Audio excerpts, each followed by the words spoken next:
Assalamualaikum warahmatullahi wabarakatuh. Saya dengan Anggra Putri Tania. Jangan lupa subscribe, like, komen channel YouTube.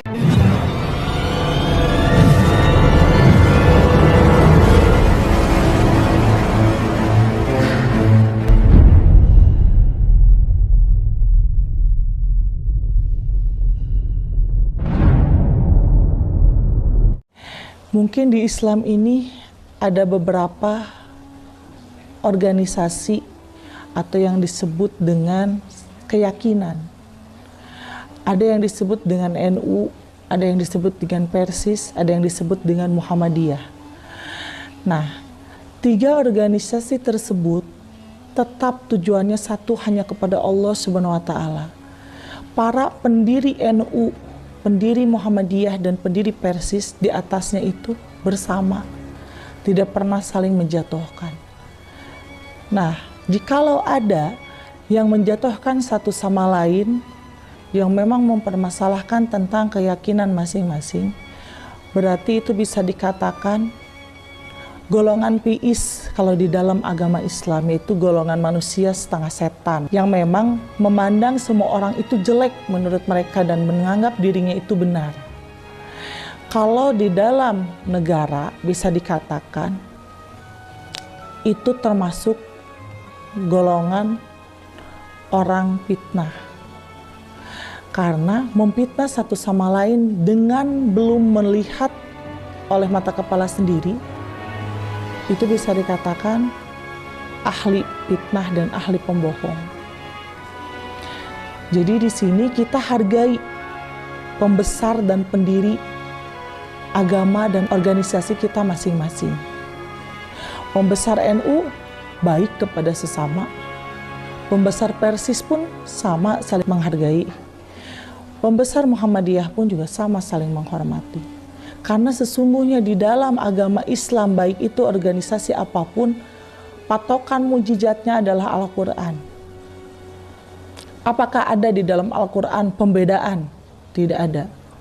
Al-Fatihah tetap artinya pembukaan. Apakah ada beda-beda? Al-Fatihah artinya pembukaan, penutupan, penghakiman? Tidak ada. Jadi setiap organisasi tetap tujuannya hanya kepada Allah Subhanahu wa taala. Jadi di sini untuk bawahan-bawahan Persis, Muhammadiyah dan NU, mari kita bersama bermunajat kepada Allah untuk mendapatkan keselamatan dunia dan akhirat.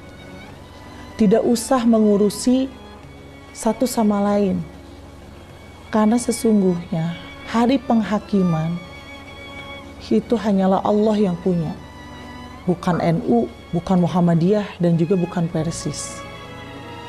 Untuk ustadz-ustadz yang mengaku dirinya NU, yang mengaku dirinya Persis, yang mengaku dirinya Muhammadiyah, jangan pernah mengecap jelek kepada orang.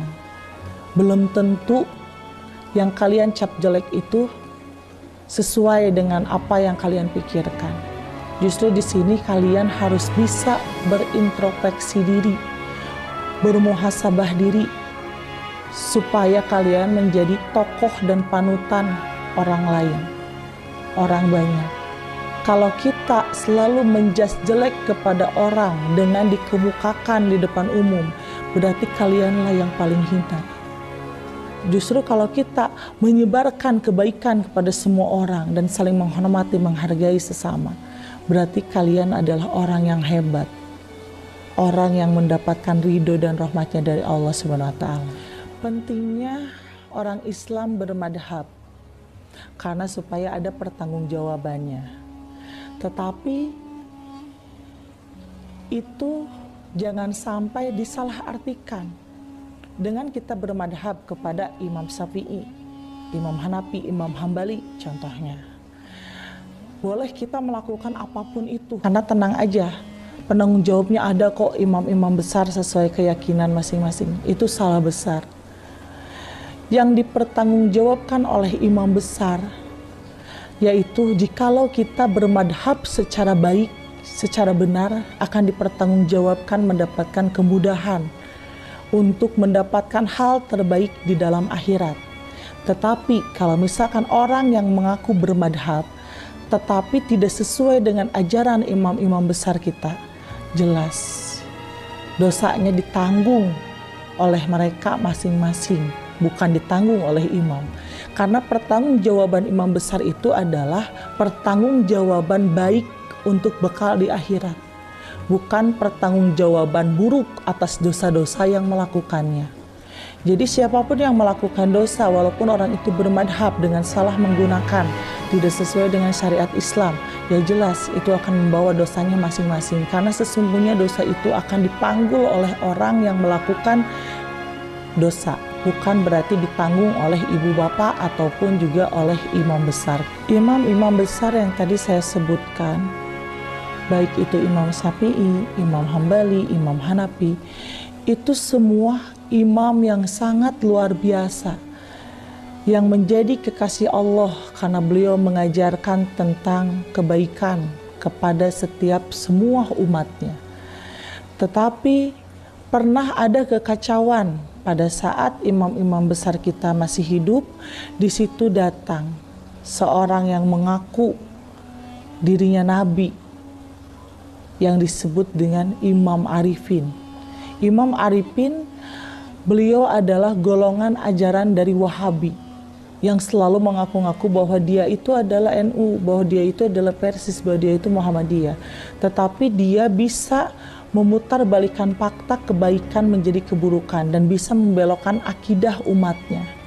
Pernah pada suatu hari dulu bahwa Imam Hambali itu mempunyai umat yang sangat banyak. Di situ dihasut, digedorkan akidahnya oleh Imam Arifin, yang tadinya beliau menganut Islam yang sesungguhnya ternyata berubah menjadi Islam radikal.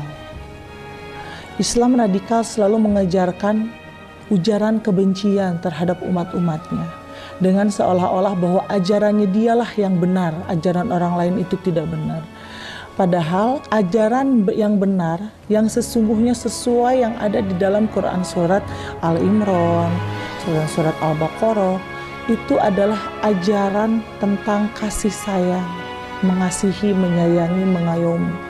Sedangkan Islam radikal itu ngambil di dalam Quran surat Al-Fil, yang memang harus mengadakan sesuatu dengan peperangan, dengan ujaran kebencian.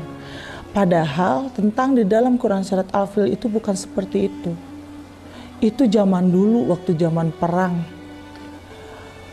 Kalau sekarang kan ini zaman di negara ini ada hukumnya.